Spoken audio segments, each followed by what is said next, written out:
Date देते हुए लिखिए आज 2 अगस्त 2021 और आज का विषय हम लोग आरंभ करते हैं पढ़ना समास। ठीक है, इसमें हम लोग समास की परिभाषा पढ़ेंगे, समास और संधि में अंतर, समास के भेद और फिर किस तरह से समास विग्रह किया जाता है, विग्रह को किस तरह से समस्त पद किया जाता है। आप लोग क्लास 9th में तो ये नहीं पढ़े हैं, लेकिन इसके पहले किसी क्लास में पढ़े हैं, किसी कक्षा में? यस मैम, क्लास 8 में। क्लास 8 में। अच्छा, चलिए, मुझे लगता है कि नई चीज तो आपके लिए नहीं होगी ये, नहीं है ना? ठीक है, चलिए लिखना प्रारंभ करें। सबसे पहले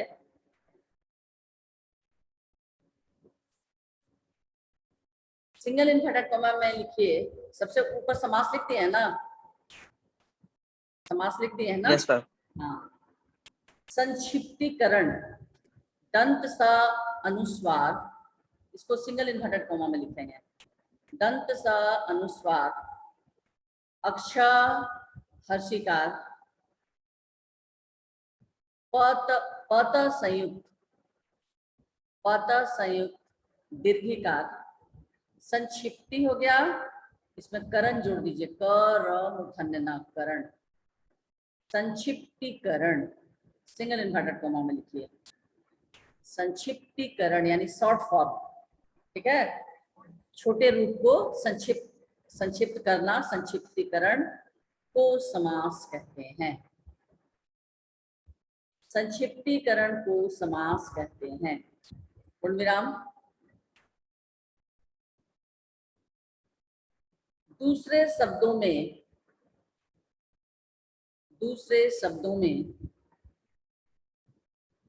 समास, दूसरे शब्दों में समास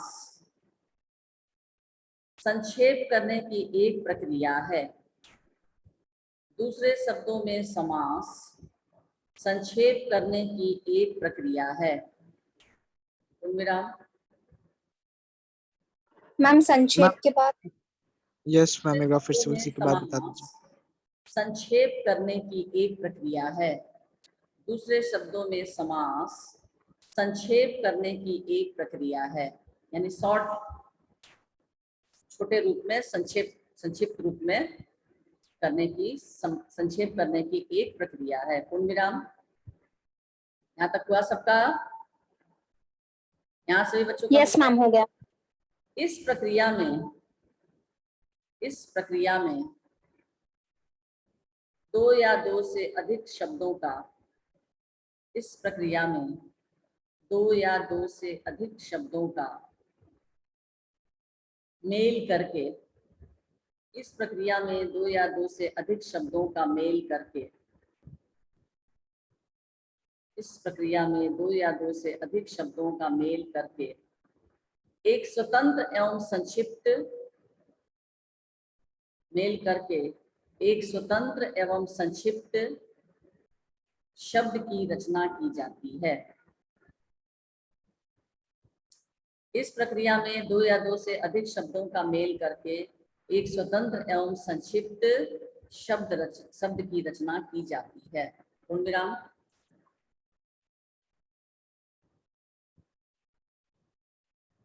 स्वतंत्र एवं संक्षिप्त शब्द की रचना की जाती है। पूर्णविराम। यहाँ तक हुआ बच्चों? यहाँ तक हुआ? Yes ma'am. ऐसा करने पर, पूर्णविराम के बाद ऐसा करने पर उन दो या दो से अधिक, ऐसा करने पर उन, छोटा उन ना, उन दो या दो से अधिक शब्दों का, ऐसा करने पर उन या दो से अधिक शब्दों का परस्पर,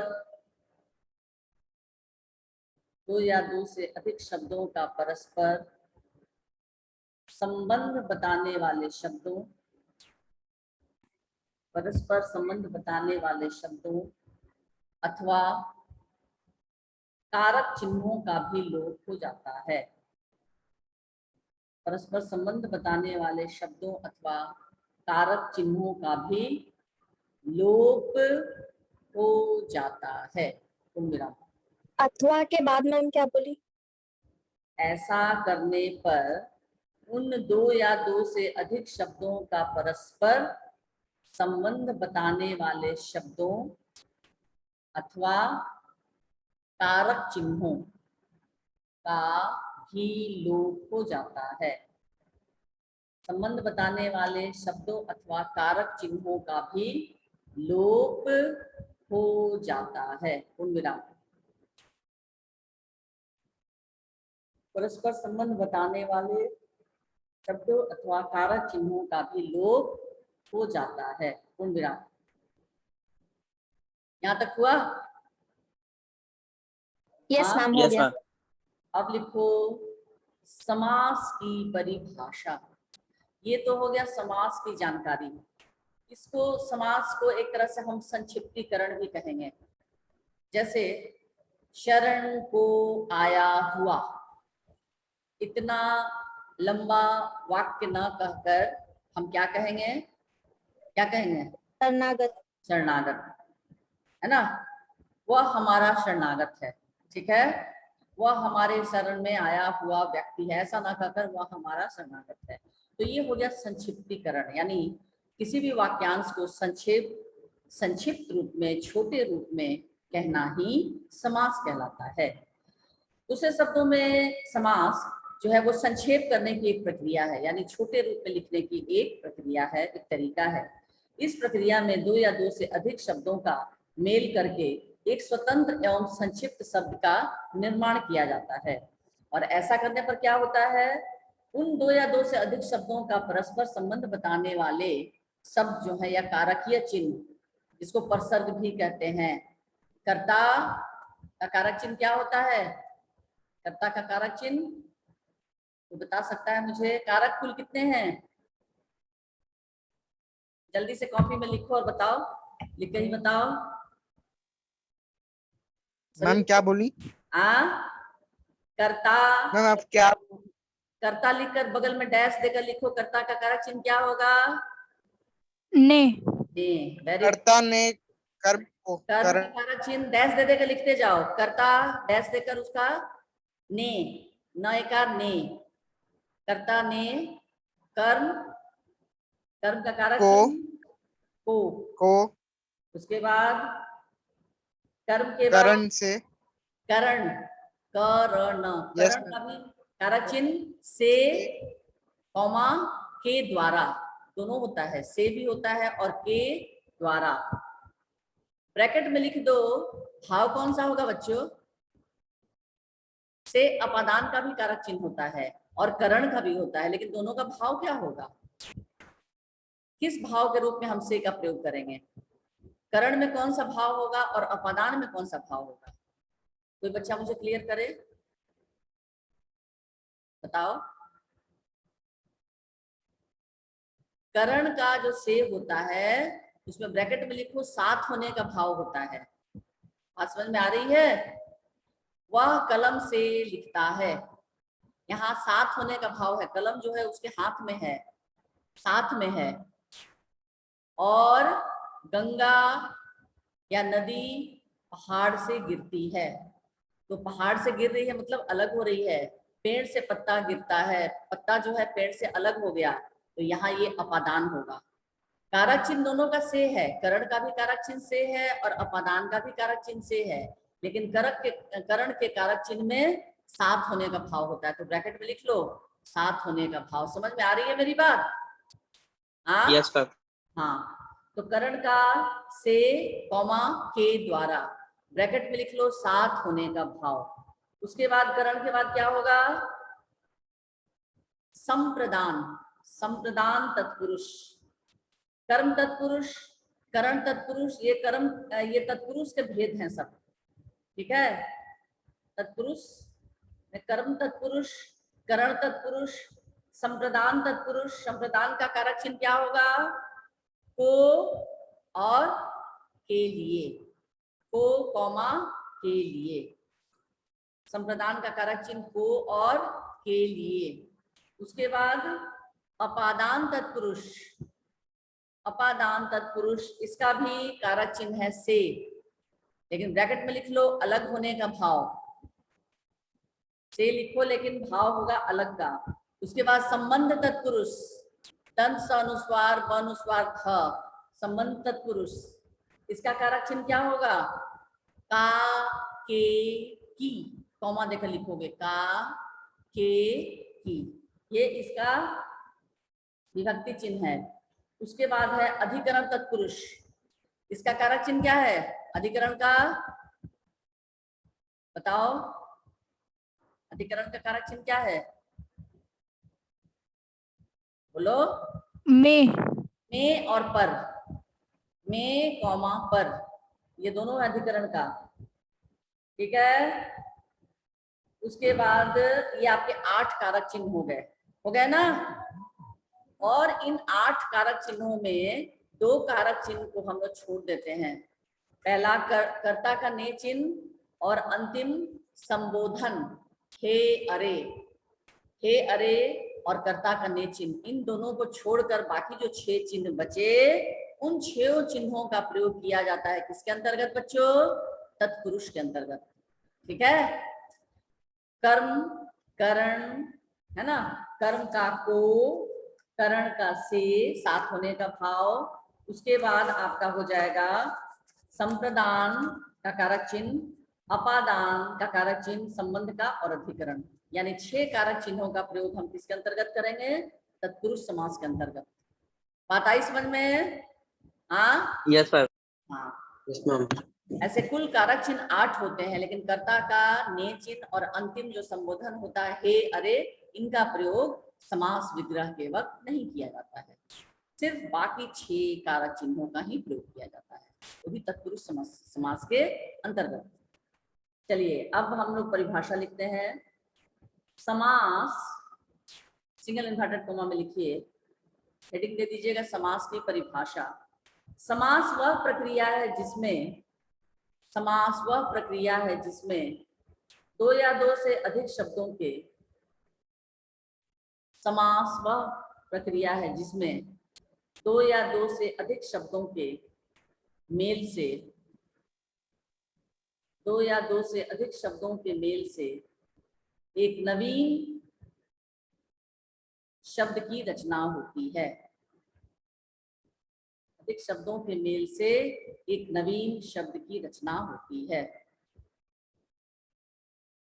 समास वह प्रक्रिया है जिसमें 2 या 2 से अधिक शब्दों के मेल से एक नवीन शब्द की रचना होती है, एक नवीन शब्द की रचना होती है। पूर्ण विराम। उदाहरण, उदाहरण, विश्राम प्लस गृह, विश्राम प्लस गृह बराबर विश्राम गृह, विश्राम प्लस गृह बराबर विश्राम गृह। ब्रैकेट में लिखो विश्राम के लिए गृह, विश्राम के लिए गृह, ये आपका ब्रैकेट बंद कीजिए, विश्राम के लिए गृह। इसके बाद भाई प्लस बहन, भाई प्लस बहन बराबर भाई बहन। ब्रैकेट में लिख लो भाई और बहन, भाई और बहन, ब्रैकेट में भाई और बहन। यहां तक सभी बच्चे लिखे? यस मैम, लिख लिए हैं। हाँ, उसके बाद नीचे लिखो, इसके बाद ठीक इसके नीचे सामासिक शब्द में, सामासिक यानी समास से बने हुए शब्दों को कहते हैं सामासिक शब्द। दंत स आकार सा, म आकार मा, फिर दंत स हर्षिकार क। सामासिक शब्द में प्रायः, सामासिक शब्द में प्रायः 2 पद होते हैं। सामासिक शब्द में प्रायः 2 पद होते हैं। पूर्ण विराम। पहले पद को पूर्व पद, पहले पद को पूर्व पद तथा दूसरे पद को उत्तर पद कहते हैं। पहले पद को पूर्व पद, पूर्व मतलब पहला, पहले पद को पूर्व पद तथा दूसरे पद को उत्तर पद कहते हैं। पूर्ण विराम। पहले पद को पूर्व पद तथा दूसरे पद को उत्तर पद कहते हैं। पूर्ण विराम। समास प्रक्रिया से बने शब्द को, समास प्रक्रिया, ये बीच में योजक चिन्ह दोगे। समास प्रक्रिया से बने शब्द को, समास प्रक्रिया से बने शब्द को समस्त पद कहते हैं। समास प्रक्रिया से बने शब्द को समस्त पद कहते हैं। पूर्ण विराम। समास प्रक्रिया से बने शब्द को समस्त पद कहते हैं। पूर्ण विराम। यहाँ तक हुआ।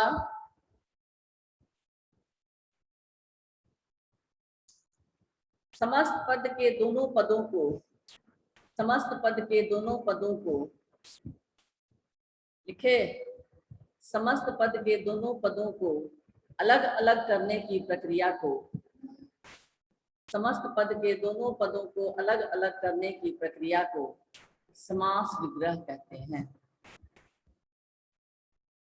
समस्त पद के दोनों पदों को अलग अलग करने की प्रक्रिया को समास विग्रह कहते हैं। समास विग्रह में योजक चिन्ह दोगे। समस्त पद के दोनों पदों को अलग अलग करने की प्रक्रिया को समास विग्रह कहते हैं। पूर्ण विराम। उदाहरण, उदाहरण देकर डैश लिखे। उदाहरण, गंगा जल, गंगा जल डैश देकर लिखो समस्त पद। गंगा जल जो है ये समस्त पद है। गंगा जल समस्त पद डैश देकर। अब फिर उसके नीचे लिखो गंगा, गंगा लिखकर डैश दो और उसके बगल में डैश के बाद में लिखो पूर्व पद। गंगा लिखकर डैश देकर पूर्व पद। पूर्व पद मतलब इसका गंगा जल में गंगा क्या हो गया? पहला पद, और पहले पद को पूर्व कहा जाता है, पूर्व पद। जल, गंगा के नीचे लिखो जल, जल लिखकर डैश दो और लिखो उत्तर पद। उत्तर पद यानी बाद का पद। मिथिलेश सर,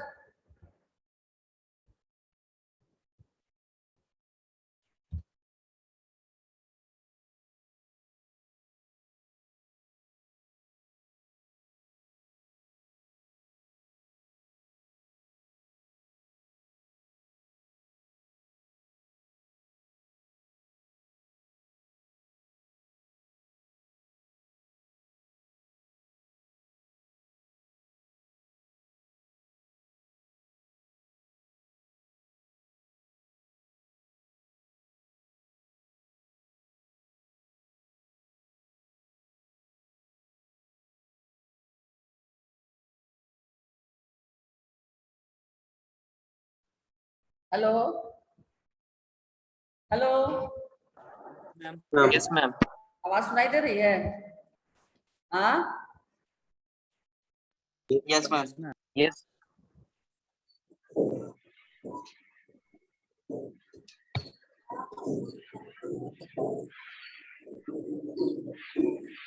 हाँ चलो लिखो। गंगा जल पहले लिखे, गंगा जल लिख के लिखे, उसके बगल में ये समस्त पद हो गया गंगा जल। गंगा जल के नीचे सिर्फ गंगा लिखकर डैश लिखे तो वो हो गया पूर्व पद, ठीक है। फिर जल, गंगा के नीचे जल लिखकर क्या लिखे? डैश देकर उत्तर पद, यानी जल उत्तर, उत्तर का मतलब होता है बाद का पद। और गंगा का जल डैश देकर लिखिए, ये हो गया समास विग्रह। यानी गंगा जल को जब हम अलग करेंगे, समास विग्रह करेंगे, तो क्या लिखेंगे? गंगा का जल। तो का किसका कारक चिन्ह है बच्चों? तो बताओ, का किसका कारक चिन्ह है?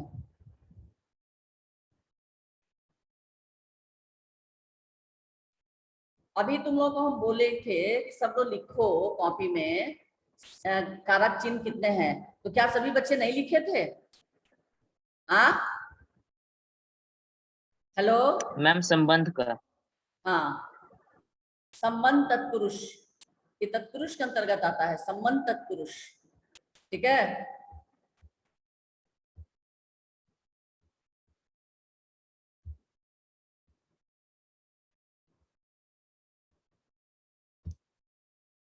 अब इसके बाद लिखिए समास की विशेषताएं। समास की विशेषताएं, ठीक है, समास की विशेषताएं। नंबर 1, समास प्रक्रिया में, समास प्रक्रिया में योजक चिन्ह दोगे। समास प्रक्रिया में 2 या 2 से अधिक शब्दों का मेल होता है। समास प्रक्रिया में 2 या 2 से अधिक शब्दों का मेल होता है। समास प्रक्रिया में 2 या 2 से अधिक शब्दों का मेल होता है। पूर्णविराम।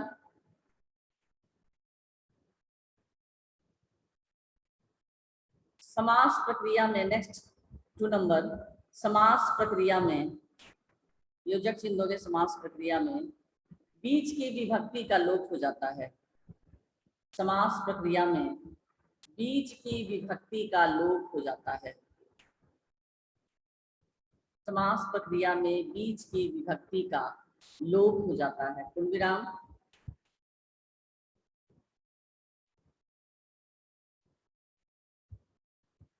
तीसरा, समास में 2 या अधिक शब्द मिलकर, समास में 2 या अधिक शब्द मिलकर एक संक्षिप्त रूप धारण कर लेते हैं।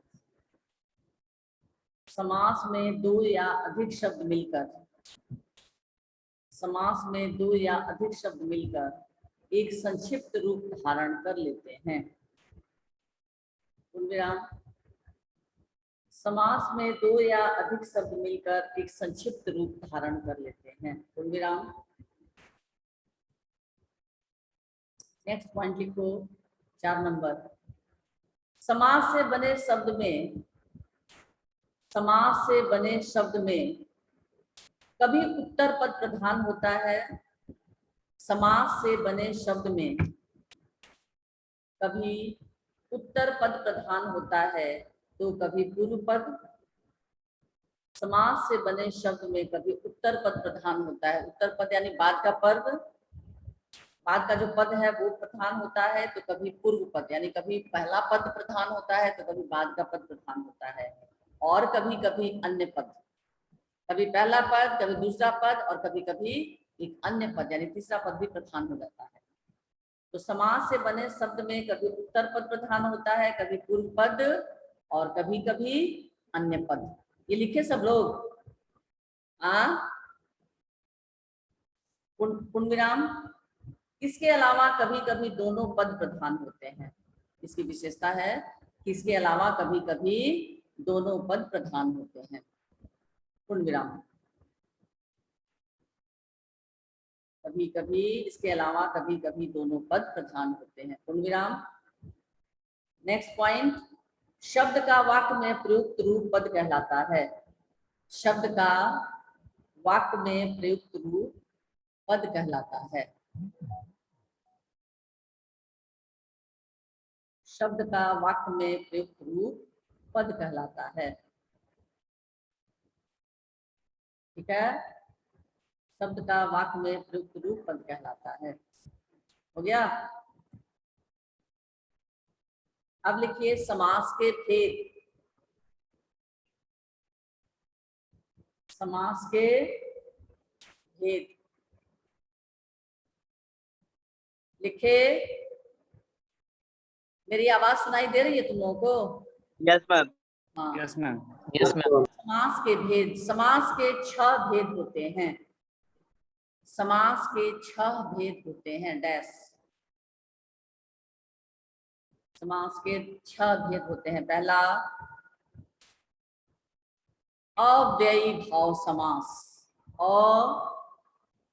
आधा व,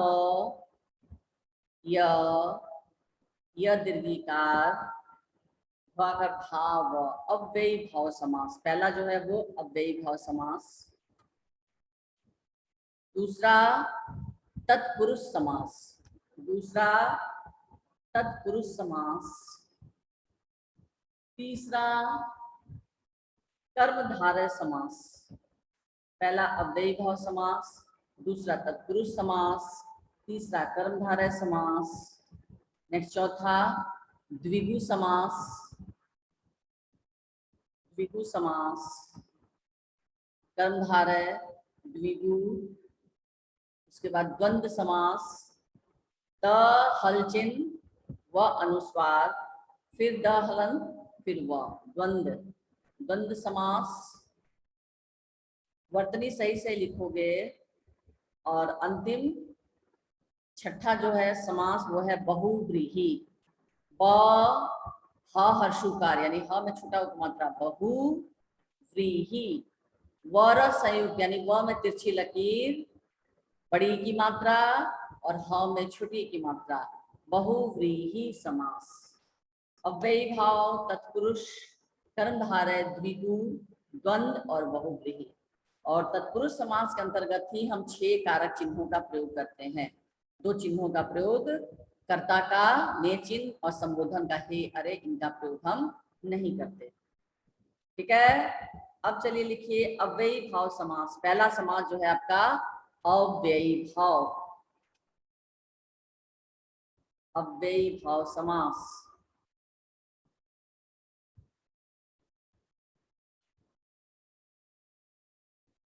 लिखे, हेडिंग दिए सब लोग, अव्ययी भाव समास। Yes ma'am. Yes ma'am. लिखिए, डैश देकर लिखिए।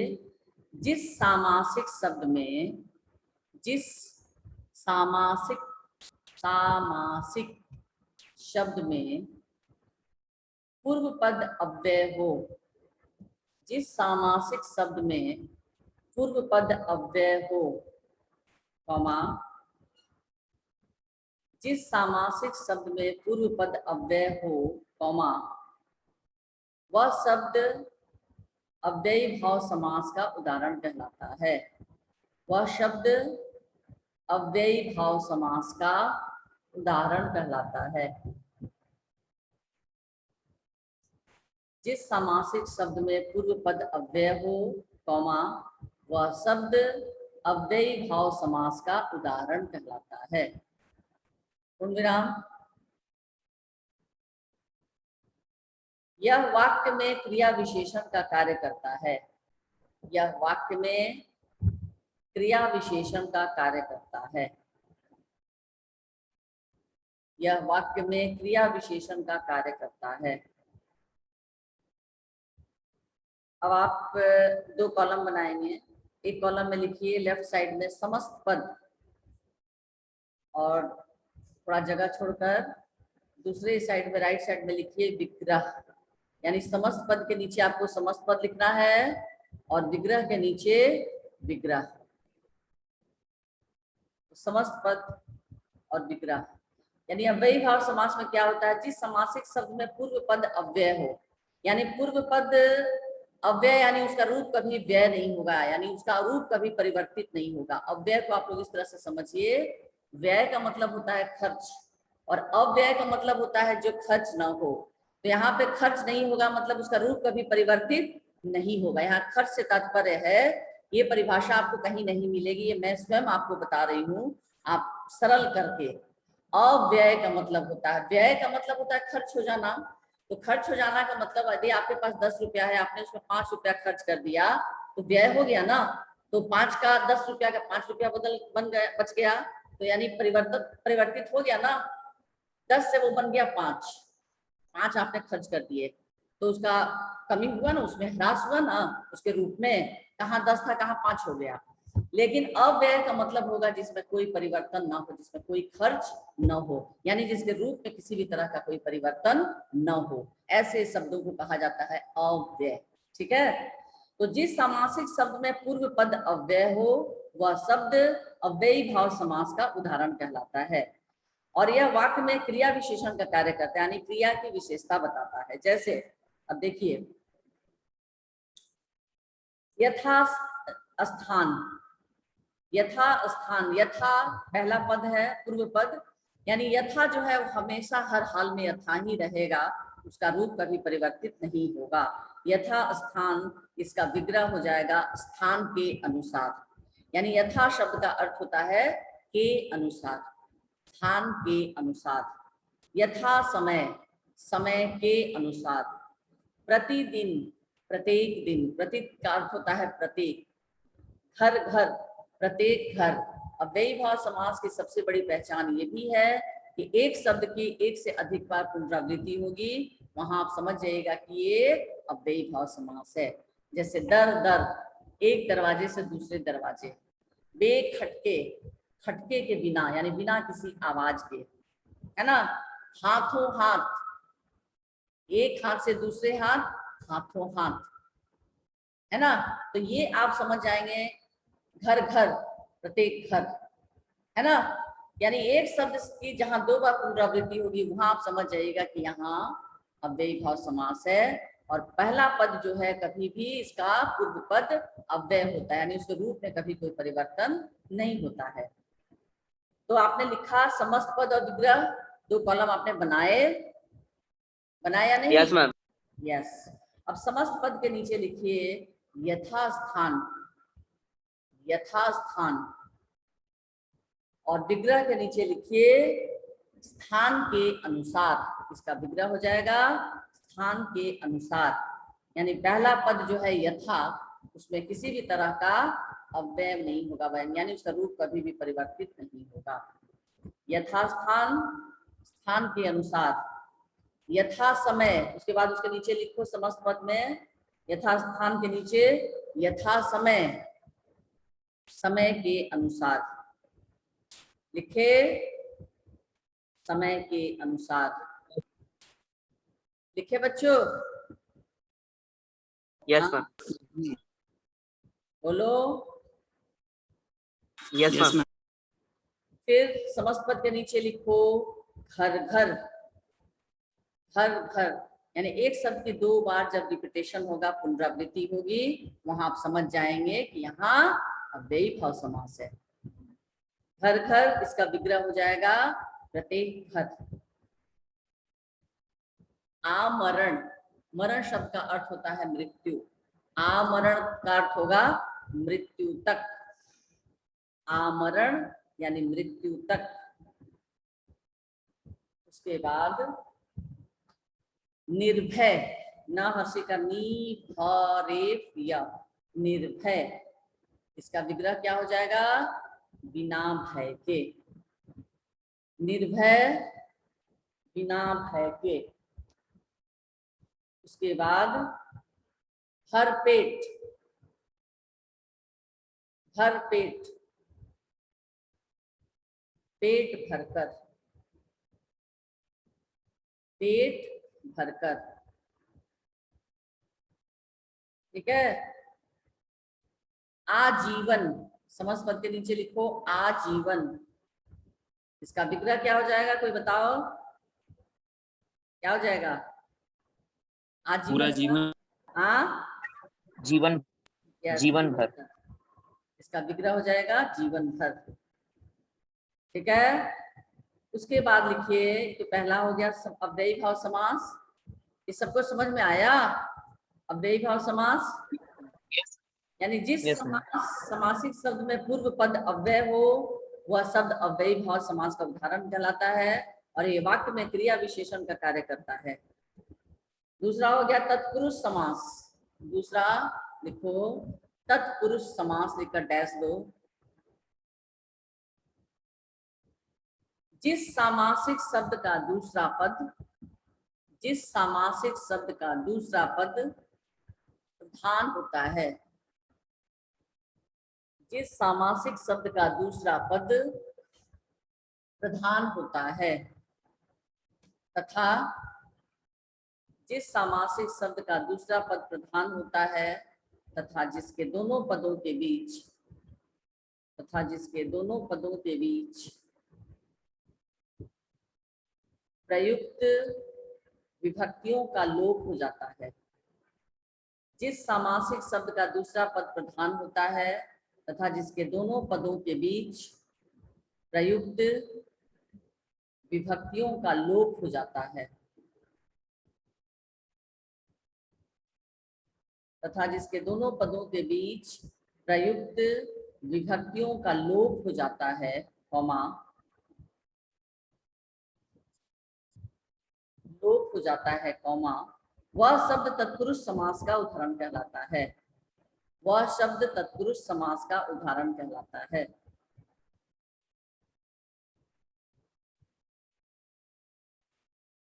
उदाहरण, धर्म का ग्रंथ, धर्म का ग्रंथ, ये आपका विग्रह है। विग्रह के नीचे आप लिख रहे हैं धर्म का ग्रंथ, इसका समास पद क्या हो जाएगा? बोलो, समास पद क्या होगा? धर्म ग्रंथ। धर्म ग्रंथ, यस। उसके बाद फिर लिखो समस्त पद के नीचे, यहाँ पर आपको ना, यहाँ विग्रह लिख रहे हैं ना, विग्रह के नीचे राजा का कुमार, ये विग्रह है। राजा का कुमार, ये विग्रह है। इसका समस्त पद क्या होगा?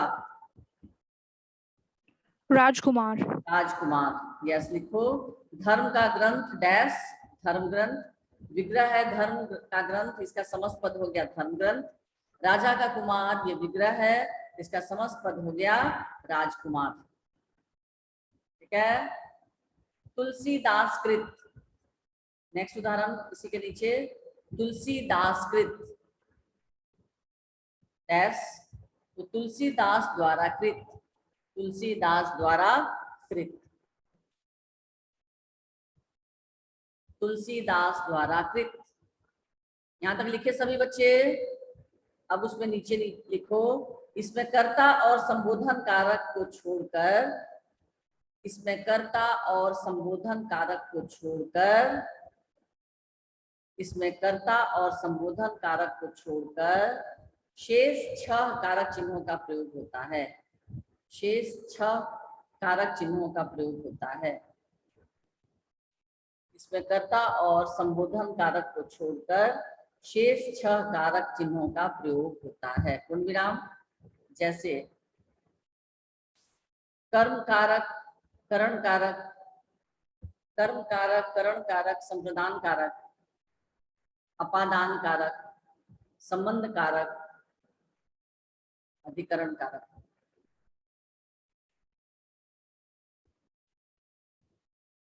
जैसे कर्म कारक, करण कारक, संप्रदान कारक, अपादान कारक, संबंध कारक, अधिकरण कारक। पूर्ण विराम। इस समास में दूसरा पद प्रधान होता है। इस समास में दूसरा पद प्रधान होता है।